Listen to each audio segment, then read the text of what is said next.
नमस्कार साथियों, एक बार पुनः आप सभी का एक नई उत्साह और उमंग के साथ स्वागत करते हैं एलजीआर स्टडी पर। दोस्तों, आज का सेशन बहुत ही इम्पोर्टेंट होने वाला है क्योंकि इस सेशन में हम वैद्युत धारा से 12th बोर्ड परीक्षा के लिए महत्वपूर्ण ऑब्जेक्टिव प्रश्न देखने वाले हैं। इनसे पहले दो वीडियो मैंने बना दी है जो कि आपको इस वीडियो के डिस्क्रिप्शन में मिल जाएंगे या नहीं तो आप हमारे प्लेलिस्ट में जाके देख सकते हैं। तो देर किस बात की, चलिए हम शुरू करते हैं। हमारा आज का पहला क्वेश्चन ये रहा। हमारा पहला क्वेश्चन है कि स्थिर विभवांतर पर किसी विद्युत परिपथ का प्रतिरोध आधा कर दिया जाता है तो उत्पन्न ऊष्मा का मान क्या होगा। हमारे पास ऑप्शन है आधा, सेकेंड ऑप्शन है दुगुना, तीसरा ऑप्शन है चौगुना और चौथा ऑप्शन है स्थिर रहता है। तो इसका सही आंसर आपका हो जाएगा दुगुना, ठीक है, अर्थात ऑप्शन बी। चलिए हम नेक्स्ट क्वेश्चन की तरफ चलते हैं। नेक्स्ट क्वेश्चन है हमारा कि आदर्श एमीटर का प्रतिरोध क्या होता है। आदर्श एमीटर का हमारा ऑप्शन है शून्य, बहुत अधिक, बहुत कम और अनंत। तो इसका सही आंसर हो जाएगा आपका अनंत। इसका सही आंसर क्या हो जाएगा दोस्तों? तो अनंत, ठीक है। चलिए हमारा अगला क्वेश्चन है कि 60 वाट और 40 वाट के दो बल्ब यदि श्रेणी क्रम अर्थात सीरीज में जोड़ा जाता है, किसमें? सीरीज में, तो उनकी सम्मिलित शक्ति क्या होगी? शक्ति क्या होगी? हमारे पास ऑप्शन है, पहला ऑप्शन है 100 वाट, सेकेंड ऑप्शन है हमारा 2400 वाट अर्थात 2400 वाट, थर्ड ऑप्शन है हमारा 30 वाट और चौथा ऑप्शन है हमारा 24 वाट, ठीक है। तो इसका सही आंसर हो जाएगा आपका 24 वाट, ठीक है। चलिए अगला क्वेश्चन देखते हैं। अगला क्वेश्चन है हमारा कि विद्युत परिपथ की शक्ति होती है, क्या होती है? तो हमारा ऑप्शन है V into R, V square into R, तीसरा ऑप्शन है वी स्क्वायर अपॉन आर, चौथा ऑप्शन है V square into R I. तो इसका सही आंसर हो जाएगा आपका ऑप्शन सी अर्थात वी स्क्वायर बाय आर, ठीक है दोस्तों। अगला क्वेश्चन है हमारा कि किसी चालक का विशिष्ट प्रतिरोध क्या बढ़ाता है, माने कैसे बढ़ता है? तापमान बढ़ने से या अनुप्रस्थ काट क्षेत्रफल के बढ़ने से, लंबाई को घटाने से या अनुप्रस्थ काट क्षेत्रफल बढ़ने से, ठीक है। तो इसका सही आंसर आपका हो जाएगा कि तापमान बढ़ने से किसी चालक का जो विशिष्ट प्रतिरोध होता है ये क्या हो जाता है? तो बढ़ता है। उसके बाद हमारा छठा क्वेश्चन है किसी किसी चालक की संवहन वेग Vd तथा आरोपित विद्युत क्षेत्र E के बीच संबंध निम्न में से कौन सा है? हमारा ऑप्शन है पहला कि Vd is directly proportional to root under E, okay. Second option है V is directly proportional to E, Vd is directly proportional to E square और चौथा ऑप्शन है Vd जो कि एक कांस्टेंट के बराबर होगा, ठीक है। तो हमारा इसका सही आंसर हो जाएगा Vd is directly proportional to E अर्थात इलेक्ट्रोमैग्नेटिक रीजन, क्षेत्र, ठीक है, इलेक्ट्रोमैग्नेटिक फील्ड, ओके। जो क्या होता है, संवहन वेग जो होता है विद्युत क्षेत्र के समानुपाती होता है। अगला क्वेश्चन है कि दो सेलों को जिनकी विद्युत वाहक बल एप्सिलॉन 1 और एप्सिलॉन 2 तथा आंतरिक प्रतिरोध R1 और R2 है, तो इसको क्या किया गया है? तो समांतर क्रम में जोड़ा गया है, किसमें? तो पैरेलल में, ओके, पैरेलल में जोड़ा गया है। तो इसका समतुल्य विद्युत वाहक बल क्या होगा? हमारे पास पहला ऑप्शन है E1 R1 option 1 R1 plus option 2 R2 by R1 plus R2, E1 R2 plus E2 R1 by R1 plus R2। हमारा तीसरा ऑप्शन है कि root under E1 into R2, okay. चौथा है कि E1 इंटू E2 बाय 2। तो इसका सही आंसर हो जाएगा आपका option B E1 R2 plus E2 R1 by R1 plus R2। उसके बाद हमारा अगला क्वेश्चन है कि विद्युत हीटर में जिस तत्व का उपयोग किया जाता है, किसमें? यहाँ पर ध्यान से देखने वाला कि विद्युत हीटर पूछ रहा है, विद्युत हीटर में जिस तत्व का उपयोग किया जाता है वह क्या है? हमारे पास ऑप्शन है तांबा, सेकेंड ऑप्शन है प्लेटिनम, थर्ड ऑप्शन है टंगस्टन और चौथा ऑप्शन है हमारा नाइक्रोम। तो इसका सही आंसर हो जाएगा आपका नाइक्रोम। इसमें तो विद्युत हीटर में किसका उपयोग किया जाता है? तो नाइक्रोम का।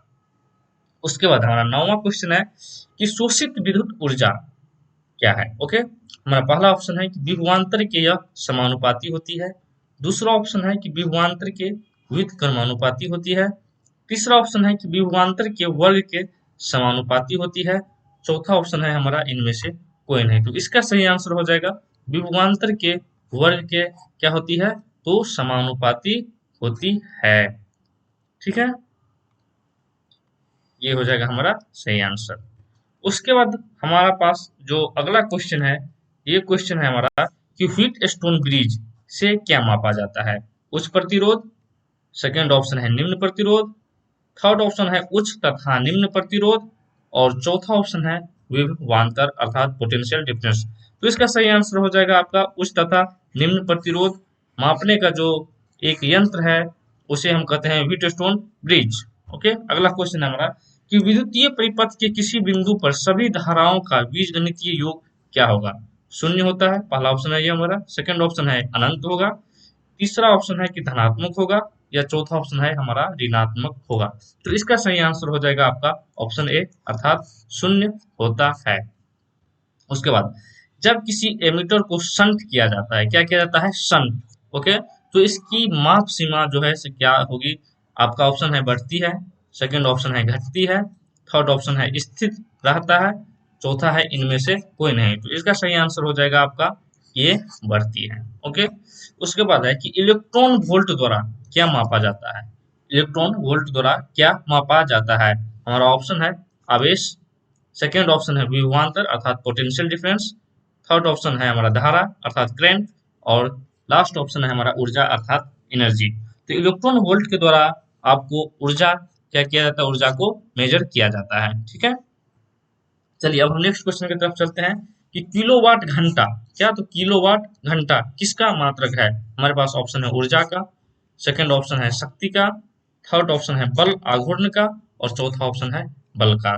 तो इसका सही आंसर हो जाएगा आपका ऊर्जा का अर्थात एनर्जी का।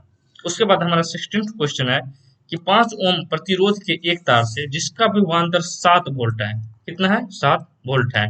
ओके, उसे 20 मिनट तक, कितने मिनट तक, तो 20 मिनट तक धारा प्रवाहित होती है, तो उसमें कितनी उत्पन्न ऊष्मा होगी। हमारे पास ऑप्शन है 140 कैलोरी, सेकेंड ऑप्शन है 280 कैलोरी, थर्ड ऑप्शन है 700 कैलोरी, एंड लास्ट ऑप्शन है हमारा 2800 कैलोरी। तो इसका सही आंसर हो जाएगा हमारा 2800 कैलोरी। ओके, चलिए 18वां क्वेश्चन है हमारा कि 10 एम्पियर की धारा एक तार से 10 सेकंड तक प्रवाहित होती है। यदि तार का विभवांतर 15 वोल्ट हो तो किया गया कार्य क्या होगा। 10 एम्पियर की एक धारा एक तार से 10 सेकंड तक प्रवाहित होती है। यदि तार का विभवांतर 15 वोल्ट हो तो किया गया कार्य क्या होगा। हमारे पास ऑप्शन है 150 जूल, सेकेंड ऑप्शन है 75 जूल, थर्ड ऑप्शन है 1500 जूल, और लास्ट ऑप्शन है 750 जूल। तो इसका सही आंसर हो जाएगा आपका 1500 जूल अर्थात 1500 जूल। उसके बाद 19th क्वेश्चन है कि स्वस्थ मनुष्य के शरीर का विद्युत प्रतिरोध क्या होगा।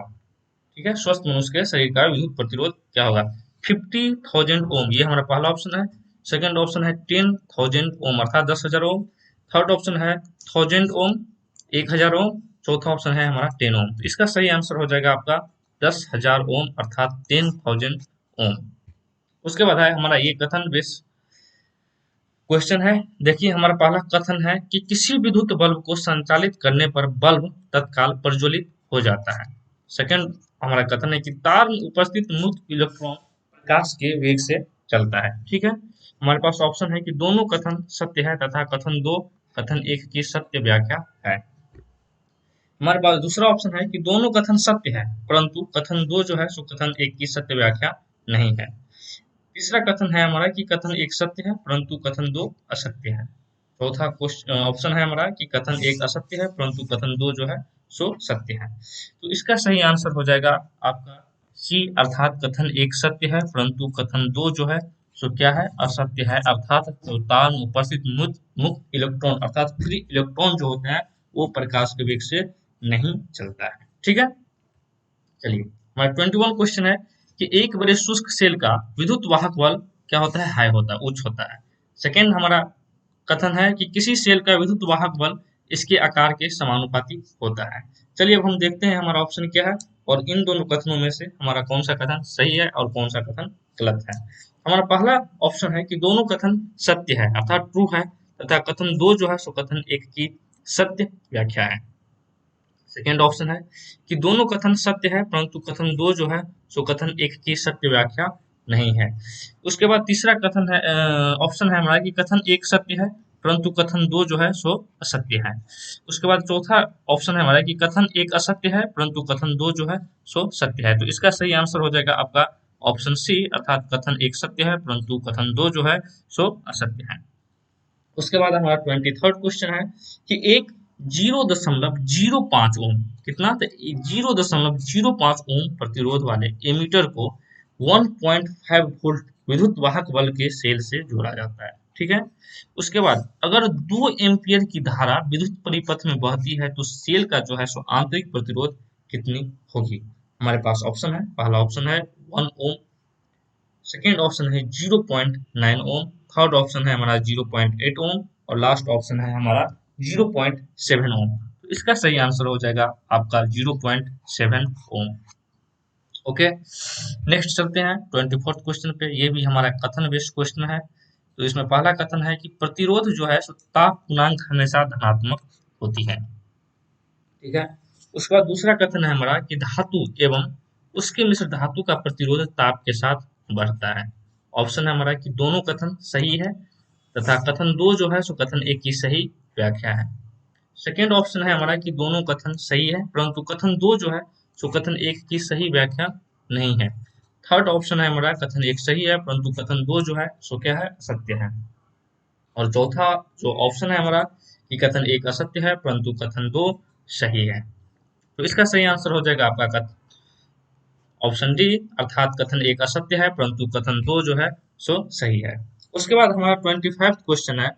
25th क्वेश्चन है कि दो बल्ब क्रमशः 200 वोल्ट एवं 300 वोल्ट पर समान शक्ति का उपयोग करते हैं। इन दोनों बल्बों को 500 वोल्ट की दिष्ट धारा विद्युत स्रोत के साथ श्रेणी क्रम में जोड़ा जाता है, अर्थात सीरीज में जोड़ा जाता है। तो दोनों बल्बों के छोरों पर क्या होगा, विभवांतर का अनुपात 3/2 होगा या विभवांतर का अनुपात 4/9 होगा, उपयुक्त शक्तियों का अनुपात 4/9 होगा। ठीक है। उसके बाद है कि उपयुक्त शक्तियों का अनुपात 2/3 होगा। इसका जो सही आंसर होगा ये हमारा बी होगा। ठीक है। तो चलिए, ये था हमारा 25 क्वेश्चन जो कि आपका चैप्टर 3rd से था। अगर आपको वीडियो कैसा लगा आप हमें लाइक कीजिए, अगर अच्छा लगे तो लाइक कीजिए, अपने दोस्तों को शेयर कीजिए क्योंकि share is caring, sharing is caring. और अगर अच्छा लगे तो आप हमारे चैनल को सब्सक्राइब करें। ठीक है। और अगर इसका पीडीएफ पाना चाहते हैं तो आप हमारे टेलीग्राम LGR स्टडी से जुड़ सकते हैं। चलिए, मिलते हैं अगली नई वीडियो पर एक नई उत्साह और उमंग के साथ। तब तक के लिए bye bye, take care. Okay.